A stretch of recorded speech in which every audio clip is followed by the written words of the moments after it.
No momento em que Jesus grita, tetelestai, acabou, está pago, está consumado. Todo aquele que nele crê passa a ser fiado nessa palavra. Ele é o nosso fiador. O Espírito de Deus que estava em Cristo naquele momento é o penhor da nossa salvação. Por causa desse sacrifício, você hoje tem acesso ao Pai. Sabe por quê? Porque ele não simplesmente foi pregado na cruz, como diz o reverendo Nicodemos. Ele não foi exposto como uma estátua. Mas nele, sobre ele, estavam os meus pecados. As minhas transgressões. Ah, irmão Gil, mas eu ainda não existia. Foi há 2000 anos atrás. O pecado que me traz a condenação estava sobre ele. Toda a condenação que deveria vir a mim estava sobre ele. Apocalipse vai dizer que ele é o cordeiro que foi sacrificado antes da fundação do mundo.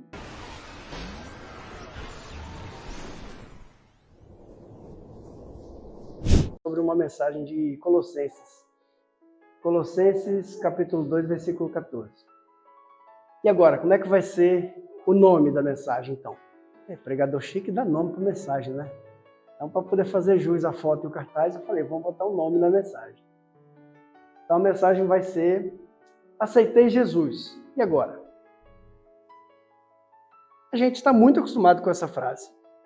Você tem que aceitar Jesus, cara. Se aceitar Jesus, muda a sua vida. Você tem que aceitar Jesus. E o que você faz depois que você aceita Jesus? Ah, eu vou procurar assim, uma igreja bacana, ok? Aí eu vou achar assim, um lugar legal, confortável. E aí eu vou ouvir a palavra. E no final da palavra eu levantar minha mão. Né? Antigamente as igrejas, os crentes gostam muito dessa frase. Quem é que aceita Jesus como Salvador? E a gente levantava a mão chorando, ia lá na frente e recebia uma oração. Tá, aceitei Jesus. E agora? Aí agora você vive a sua vida. Mas tá, aceitei Jesus. O que acontece comigo? Qual que é a diferença? O que muda na minha vida? De agora para amanhã. O que muda na minha vida, na minha família, no meu trabalho? Quem sou eu?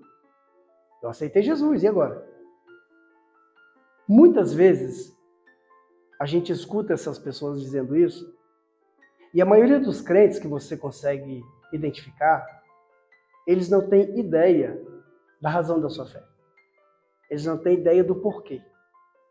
Tá, quem foi Jesus? Tá, Jesus foi um revolucionário, aí há uns quase 2000 anos atrás, e ele tentou mudar, ele tentou implantar uma nova forma de ver a lei de Deus. E o que esse Jesus fez para você? Ele morreu. Tá, mas então ele morreu há 2000 anos atrás e ele reflete na sua vida agora. Como? Como é que ele fez para poder atingir a sua vida agora?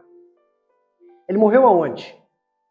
Ele era judeu, foi lá no lugar onde hoje é Israel, ou Cisjordânia, Palestina, que seja. Tá. E ele falava de quê? Ele pregava a lei dos judeus. Uhum. E você ouviu essa lei? A lei está na Bíblia. Certo. Eu aceitei Jesus, e agora? O que eu faço? Eu preciso pagar quanto? Eu preciso ir aonde? Nós vamos adorar a Deus? Onde que nós vamos adorar a Deus? As pessoas não conseguem entender. Nós achamos que a nossa vida de sacrifício a Deus, ela se resume nisso aqui. Um lugar bonito, bacana, com mídia, com som, com emoções. Mas sacrifício a Deus é o que nós fazemos lá fora. A gente fala isso sempre. A gente está realmente batendo nessa tecla para que as pessoas entendam que culto a Deus é o que está escrito em Romanos 12. É a sua vida em culto racional, é o seu sacrifício, é o que você faz. Ok, entendi. Aceitei Jesus. E agora? O que eu vou fazer lá fora? Você vai fazer lá fora o que você aprende aqui dentro. Então tem que aprender aqui dentro. Ok. E como é que é? Você vem aí na escola dominical e Senta ali e presta atenção. Ou você vem no domingo à noite, canta um pouquinho, bate uma palma, senta ali e presta atenção. Ok. Aceitar Jesus é um dos mitos mais profundos que existe até hoje. Porque a palavra de Deus diz que ele veio a mim enquanto eu era o ofensor, eu era o agressor. Nós falamos isso no estudo de quarta-feira.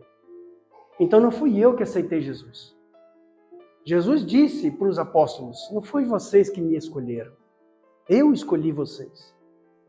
Escolhi vocês para quê, Jesus? Eu escolhi vocês para que vocês cresçam e deem fruto. Vocês têm que ir avante, vocês têm que fazer o ID, fazer o trabalho. Então, o que acontece quando eu aceito Jesus? Vou botar assim bastante aspas, aceito Jesus. Teoricamente, você deveria aceitar o Evangelho.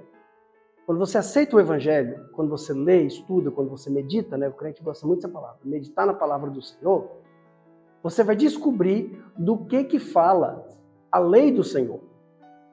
Ah, vamos cumprir 10 mandamentos? Não. São 613 leis, mandamentos e preceitos. Tem uma história de 5.333 anos.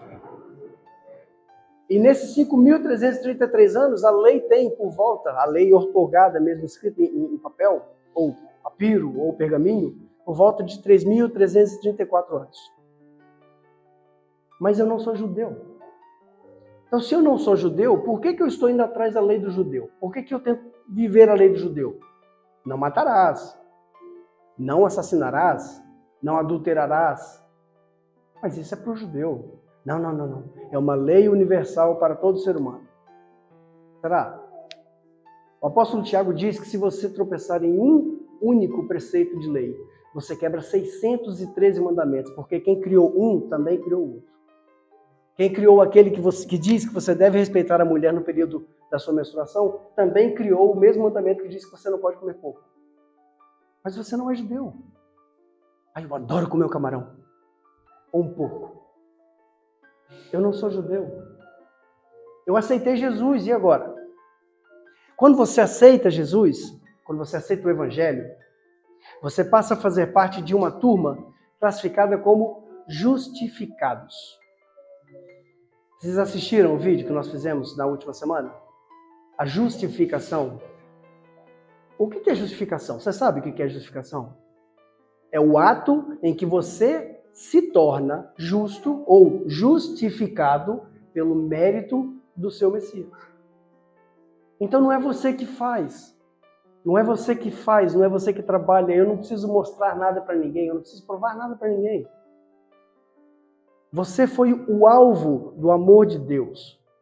Antes nós éramos alvo da ira de Deus, porque nós não tínhamos Deus, nós éramos totalmente afastados. A Bíblia diz que todos pecaram e todos estão destituídos, afastados, longe da glória de Deus. Só que um cumpriu toda a lei de Deus, toda a lei de Moisés. Aquele que cumpriu toda a lei de Moisés, porque o livro de Gálatas fala que ele nasceu de mulher, nasceu debaixo da lei, para buscar aqueles que estavam perdidos debaixo da lei. Ele veio buscar o seu povo, que era para ser um chamariz às nações. O povo dos judeus, o povo de Israel, era para ser uma nação inteira de sacerdotes. Todos eles eram para ser sacerdotes. Toda a família tinha que ter. O filho primogênito era classificado como o sacerdote da família. Mas eles no deserto pecaram. Então Deus escolheu a tribo de Levi. Desses aqui vão ser os sacerdotes agora. Tem mais 12 tribos separadas e a tribo de Levi, seria a 13ª tribo, ela vai ser correspondente aos sacerdotes da família. Eles traziam o sacrifício, eles comandavam as leis, eles trabalhavam no templo para poder fazer com que o povo se chegasse a Deus. Mas nesse processo de lei causou separação. Porque onde tem homem, tem problema. Onde o ser humano entra problema. Então, esse tipo de lei perfeita, sã e agradável, como o apóstolo Paulo fala no livro de Romanos, a lei é justa, a lei é santa e perfeita. Mas eu não saberia que eu estou em pecado se a lei não me contasse. Tudo isso que eu estou fazendo para vocês é um preâmbulo, é só uma introdução no assunto para que você possa se situar quando eu começar a ler aqui. Então, neste momento, aquele Jesus morreu. Ele morreu porque estava previsto morrer. Toda a sua vida, desde o nascimento até a morte, ressurreição e subida, ascensão ao céu, já estava pré-programada, já estava predestinada, ponto a ponto. E ele cumpriu tudo, do jeito que Deus quis. E por ele cumprir tudo o que Deus quis, como ele mesmo diz em Mateus, eu não vim revogar a lei dos judeus, eu vim cumprir a lei dos judeus. Ele cumpre a lei em si mesmo. E ele cria um elo de ligação entre o povo que recorre a ele e Deus. Porque a lei estava quebrada. Lembra? Não assassinarás. Não, mas eu nunca matei ninguém. Nunca matou ninguém. Mas você desejou no seu coração.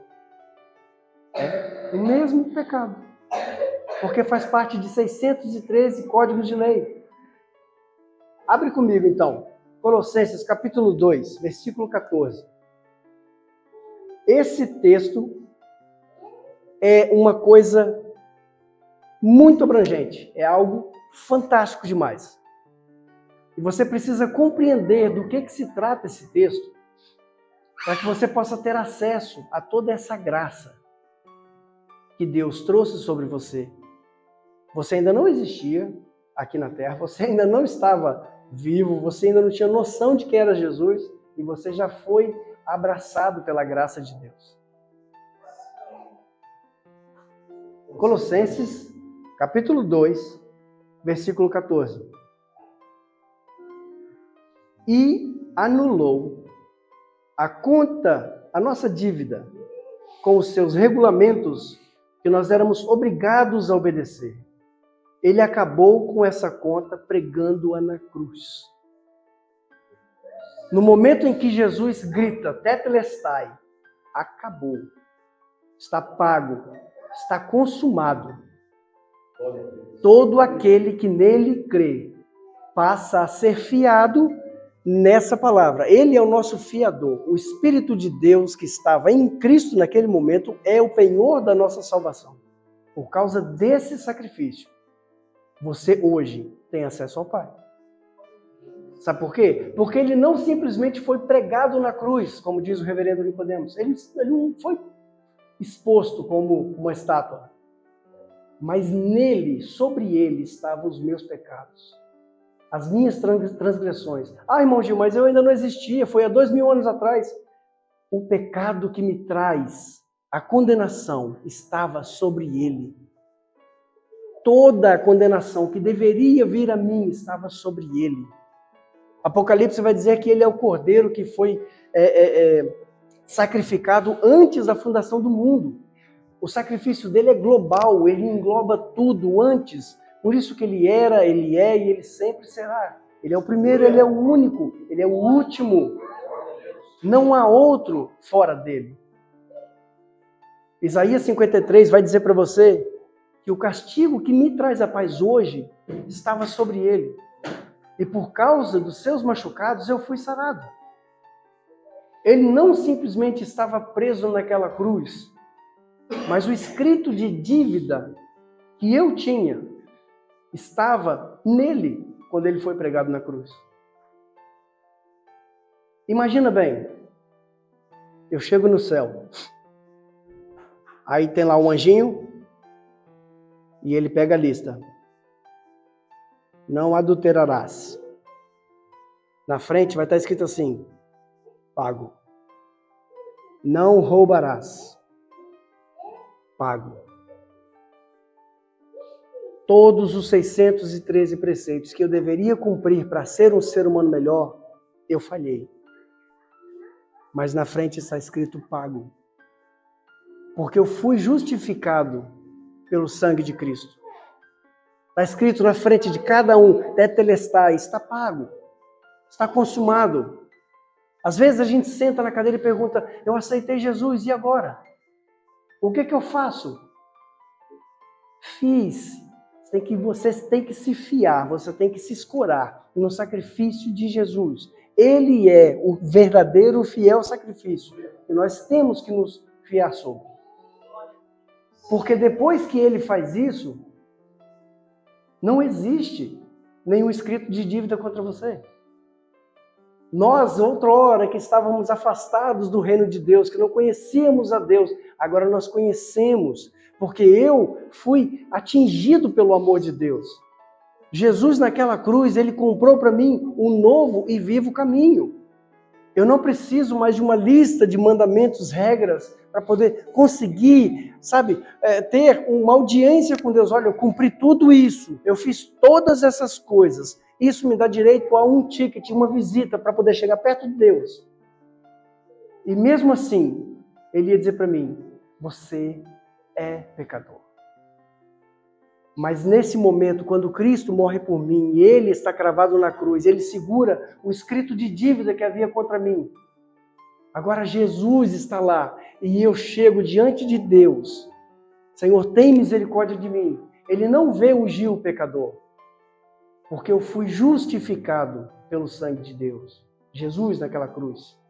Ele agora vê em mim, Jesus preso naquela cruz. E na frente de cada pecado está escrito, está pago. Você não deve nada.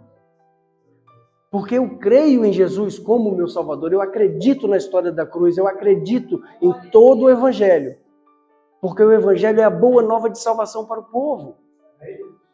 Eu não preciso fazer uma campanha de 7 sexta-feira, eu não preciso ser ungido pelos 7 chifres de azeite, eu não preciso fazer aqui um sacrifício de subir um morro de escada. Porque todas as bênçãos, foi lido aqui, no início dessa reunião, todas as bênçãos estão preparadas para mim, estão com Cristo no mundo celestial. Só esperando a hora. Só esperando a hora de descer. É agora, vai.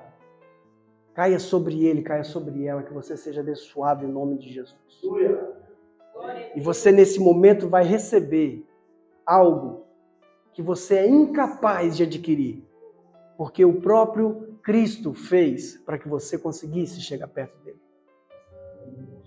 Nesse momento, ele cumpre uma palavra que está escrito em Efésios, capítulo 2, versículo 13, 14 e 15.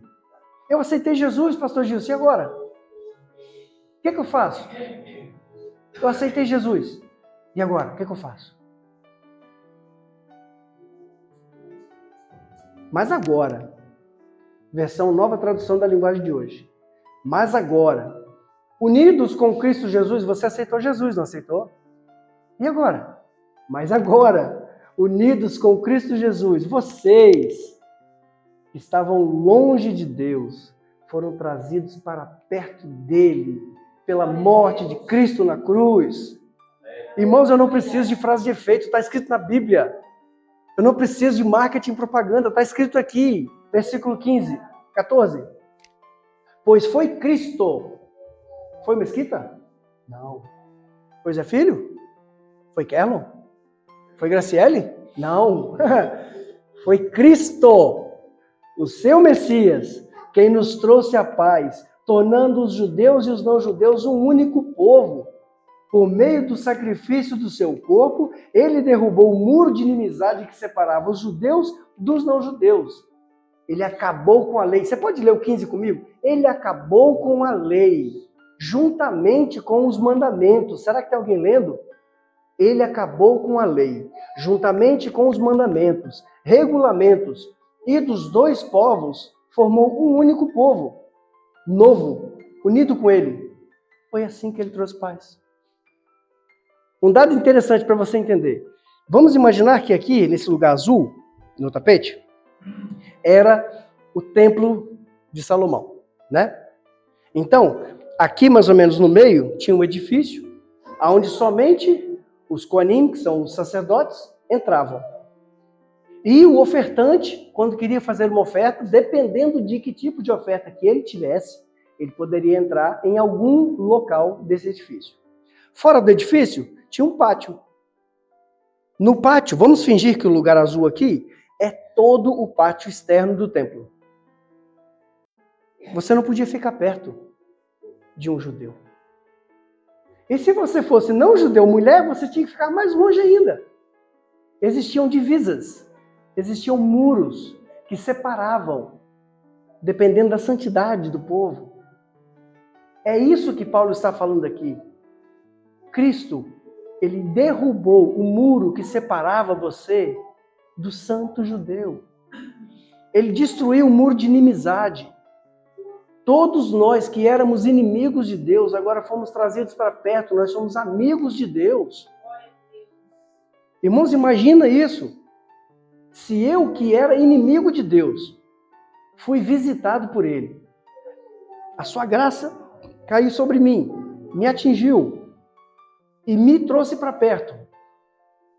Se eu estava longe e Ele me alcançou, me ouviu minha oração, me aceitou, imagina o que eu posso fazer agora que eu estou perto.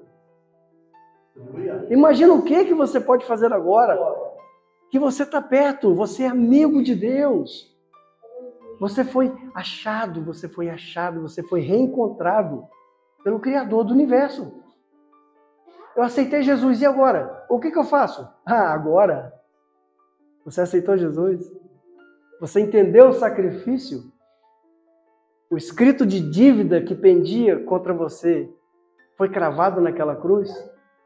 Então agora está telestai, você está aceito, você está justificado. Você não é justo, mas você foi justificado. É como se Jesus fosse uma roupa e você vestisse a roupa de Cristo. Porque quando Deus olha para você, já não vê o seu pecado. Você não deixou de ser pecador, você peca, mas você agora está vestido com as boas obras meritórias de Cristo. E você foi achado. Você foi justificado, limpo. Agora você é uma ovelhinha branquinha.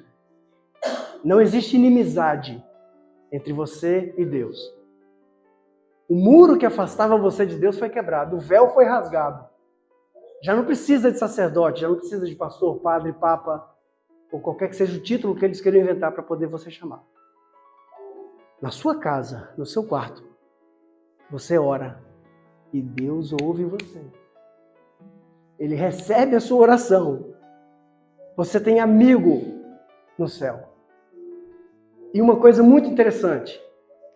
Pastor Gils que gosta desse texto, Romanos 8:1. O que está escrito lá? Eu aceitei Jesus. E agora? E agora? Eu aceitei Jesus. E agora? Agora já não existe nenhuma condenação para as pessoas que estão unidas em Cristo Jesus. Você entende isso? Não existe condenação sobre você. Ah, que maravilha! Quer dizer então que não tem condenação? Posso sair aí tocando terror. Ué, mas já não tem condenação, Adriano. Vou para as baladas. Hein, nega? Vou passear. Eu vou usar droga, vou matar, vou roubar, vou comprar e não vou pagar. Ué, não existe condenação? Então, virou bagunça. Eu não estou na graça? Aceitei Jesus, e agora? Você está na graça, mas isso não é de graça. Custou o sangue do seu Messias naquela cruz. E é um sangue muito precioso para ser pisado. No livro de Hebreus, no capítulo 10, tem um texto que eu, sinceramente, eu acho que você deveria tatuar o capítulo 10 no seu corpo para você entender. Mas só leia por enquanto. Hebreus capítulo 10, versículo 26. Abre aí, eu vou esperar você abrir para você ler comigo na sua tradução, para não ter dúvida que eu não estou inventando nada aqui. Eu estou só lendo o que está escrito. Hebreus capítulo 10, versículo 26, 27, 28, 29 e 30. Pastor Gilson, eu aceitei Jesus, e agora? O que eu faço? Pois, se continuamos a pecar de propósito, essa aqui é a versão BLT, Bíblia Livre para Todos.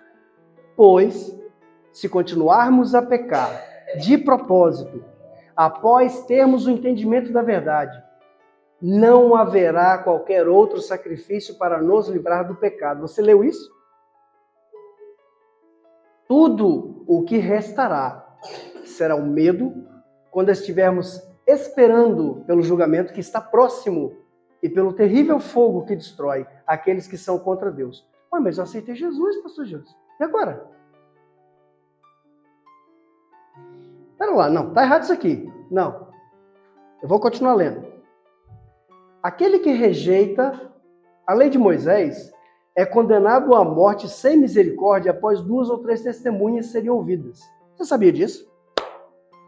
Você sabia que na época da lei de Moisés, no deserto, inclusive na Torá tem um texto escrito como exemplo. Um homem foi colher gravetos para acender uma fogueira no Shabat. Já tinha sido instituída a Torá e já tinha sido escrita algumas leis e o Shabat já estava nela. E esse homem foi advertido, olha, você não pode fazer isso, é contra a lei do Shabat. E ele disse, mas eu vou fazer assim mesmo. Sério, a tradução é minha mesmo, depois vocês lêem a Bíblia lá. Outro homem veio e avisou, segundo a testemunha. Você não pode fazer isso. Colher gravetos no Shabat, não pode. Não nem aí. É a tradução do Rio de Janeiro.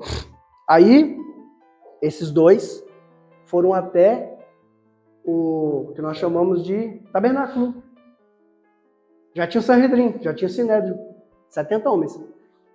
E levaram a palavra para Moisés. Moisés, seguinte, cara, ó, o homem fez o crime, nós avisamos, ele continuou fazendo. Nós avisamos de novo, ele continuou fazendo. E agora? Moisés falou assim, deixa aí um pouquinho, que eu vou ali falar com Deus e já volto. E Deus disse, olha, por causa do crime que ele cometeu, não tem prisão perpétua, ele tem que ser executado. E o homem foi apedrejado, porque estava na lei.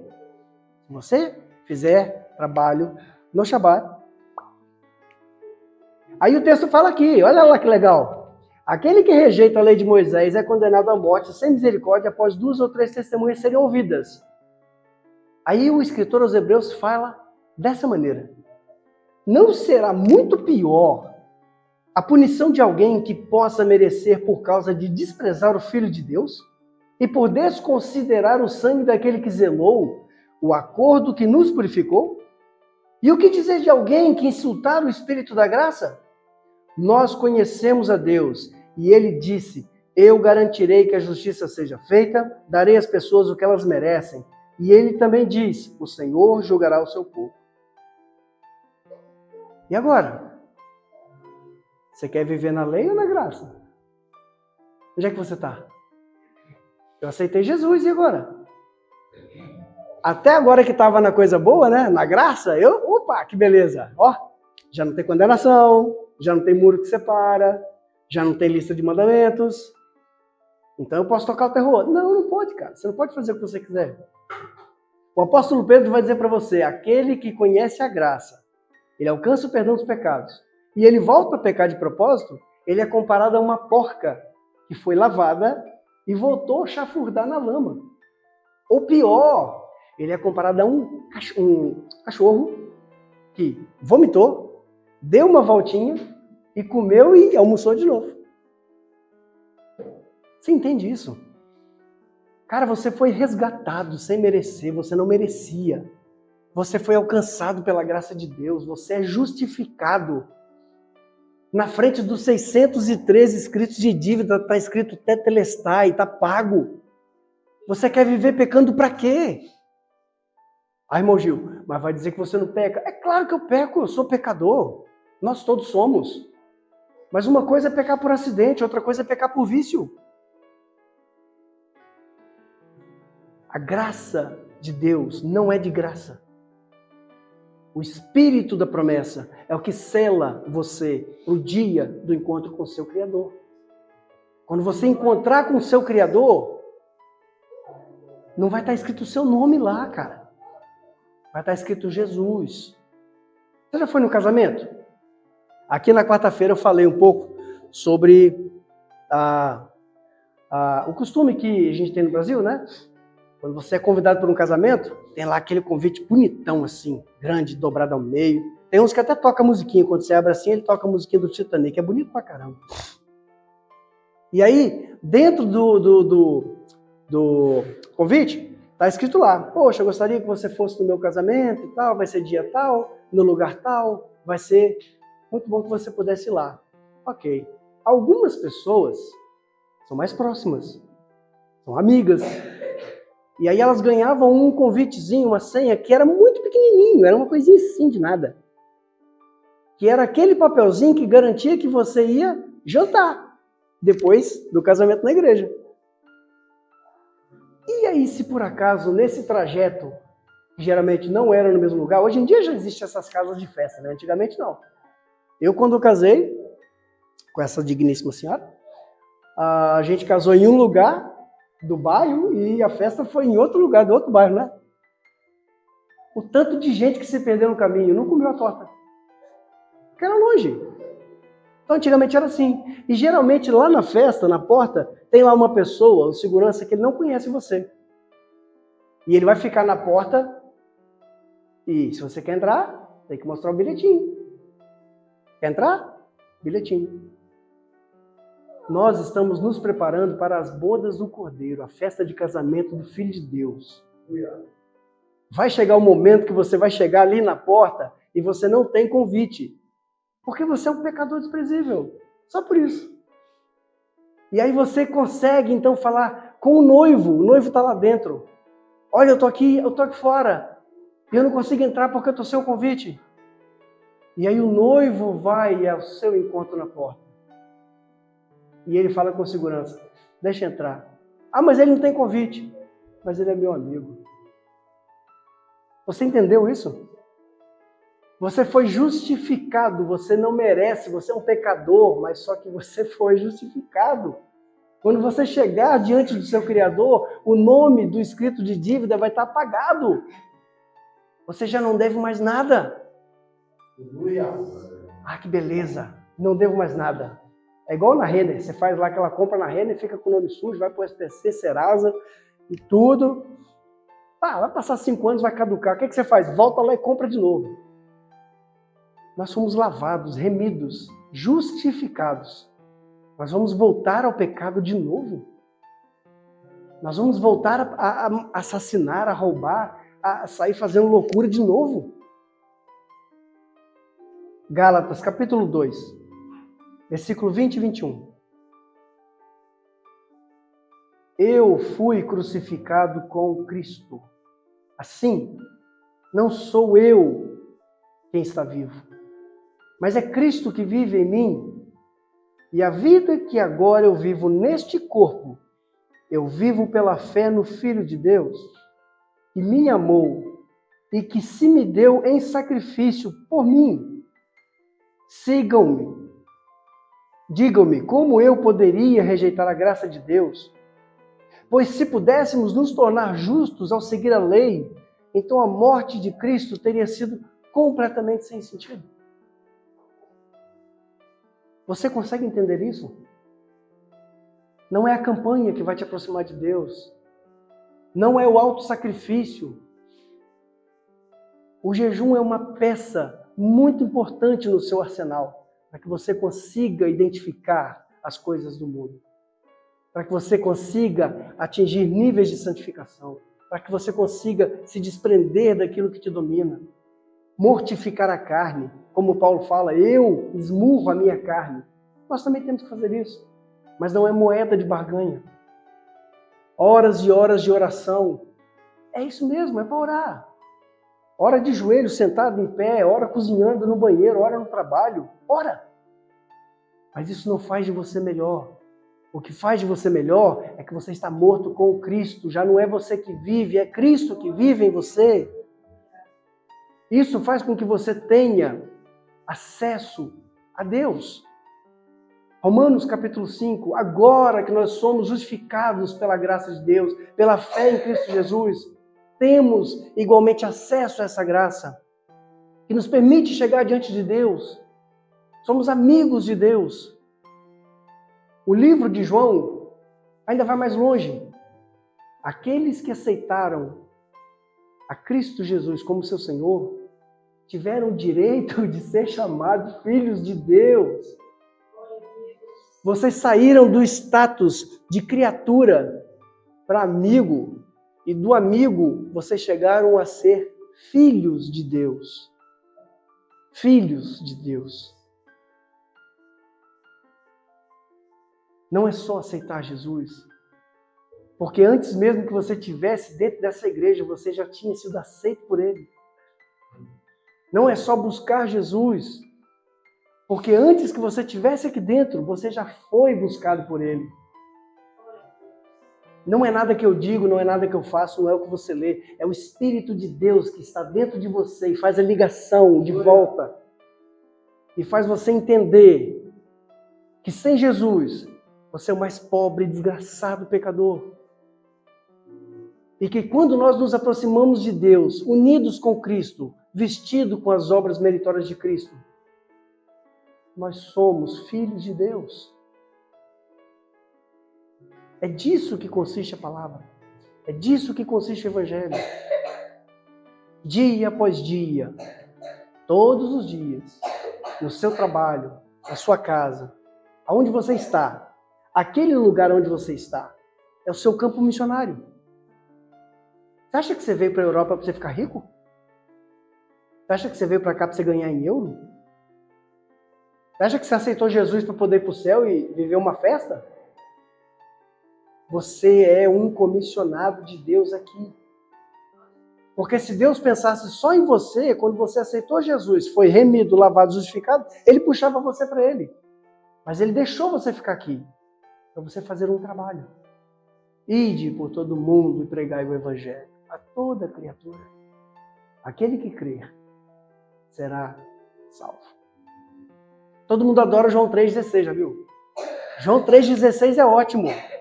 Poxa, João 3,16, quem fala, sabe?